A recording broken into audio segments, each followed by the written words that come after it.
పౌర సరఫరాల శాఖ మంత్రి మా మిత్రులు మనోహర్ గారికి, శ్రీనివాస్ గారికి, జిల్లా కలెక్టర్ గారికి, ఎంపీ గారికి, నా తోటి శాసనసభ్యులకి, అధికారులకు, అనధికారులకు, రైతులకు అందరూ కూడా పేరు పేరున ఉదయపూర్వ నమస్కారం. ఈరోజు రైతు ధాన్యం తోలిన తర్వాత ఎప్పుడు డబ్బు పడుతుందో తెలియని పరిస్థితుల్లో గత 5 సంవత్సరాలు ఇబ్బంది పడిన సందర్భం మనం చూసాం. ఆ రాక్షస ప్రభుత్వం నుంచి ఆ ముఖ్యమంత్రి ప్లానింగ్ లేకుండా ఆర్బీకేకి వెళ్తే లారీ తెచ్చుకోమంటాడు, లారీ తెచ్చుకుంటే రైస్ మిల్కి వెళ్తుంది, రైస్ మిల్కి వెళ్తే తడిసిపోయిన దాన్ని మళ్ళీ వెనక్కి తీసుకెళ్ళమంటాడు, లేకపోతే రైస్ మిల్లర్ 25 వెళ్తే దింపుకుంటానంటాడు. అలాంటి పరిస్థితి నుంచి ఈ రోజు కాపాడేందుకు ఈ కూటమి ప్రభుత్వం ఏర్పడింది. దాంట్లో మొట్టమొదటి భాగంగా మరి ఆ రోజు దాదాపుగా అన్ని ధాన్యం తోలిన తర్వాత ఈ రోజు డబ్బులు ఇవ్వకుండా 1674 కోట్లు పెండింగ్ పెట్టి వెళ్ళిపోయినటువంటి పాత మాజీ ముఖ్యమంత్రి చేతగాని పరిపాలనతో అందరూ కూడా రైతు సోదరులు అందరూ కూడా ఇబ్బంది పడ్డారు. పీపీసీ సెంటర్లు ఎప్పుడు ఓపెన్ అవుతాయో తెలుసండి మీకు? ధాన్యం అంతా మిల్లర్స్ కొనుక్కున్న తర్వాత తగ్గించి కొనుక్కున్న తర్వాత పీపీసీ సెంటర్లు ఓపెన్ చేస్తూ ఉంటారు.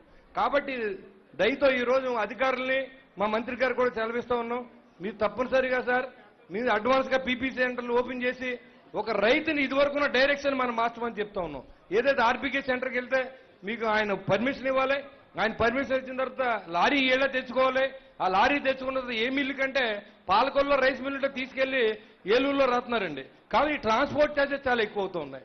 మనం ఇచ్చిన డబ్బుల్లో కూడా కోఆపరేటివ్ సొసైటీ నుంచి మొత్తం రైతుకు చెందకుండా రైతుకు సంబంధించిన డబ్బులన్నీ కూడా పాత గవర్నమెంట్లు అక్కడ ఉన్న ఎమ్మెల్యేలు అక్కడ ఉన్న అధికారులు అందరూ కలిసి తినేశారు తప్ప రైతుకి ఏది చేరలేదు. కాబట్టి ఇది రైతుకు సంబంధించింది. జిల్లా కలెక్టర్ గారు ఉన్నారు, మా మంత్రి గారు ఉన్నారు, మీరందరికీ రైతుకి న్యాయం చేయండి.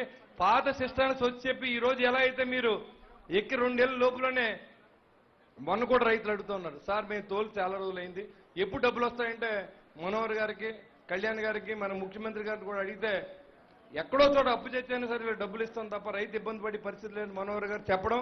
10 రోజులు ఇస్తానని కూడా ఆయన ముందే చెప్పారు.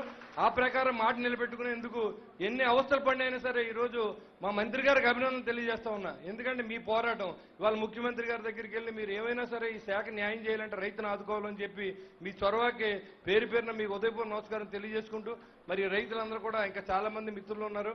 ఈ సమావేశం ఇచ్చే రైతు సోదరులందరూ కూడా మంచి జరగాలని, మంచి జరపాలని ఈ ప్రభుత్వాన్ని, అధికారులని, అనధికారులని కోరుకుంటూ సెలవు తీసుకుంటాం. జై హింద్. ఈనాటి కార్యక్రమానికి విచ్చేసిన మన సోదరిమణి జిల్లా పరిషత్ చైర్పర్సన్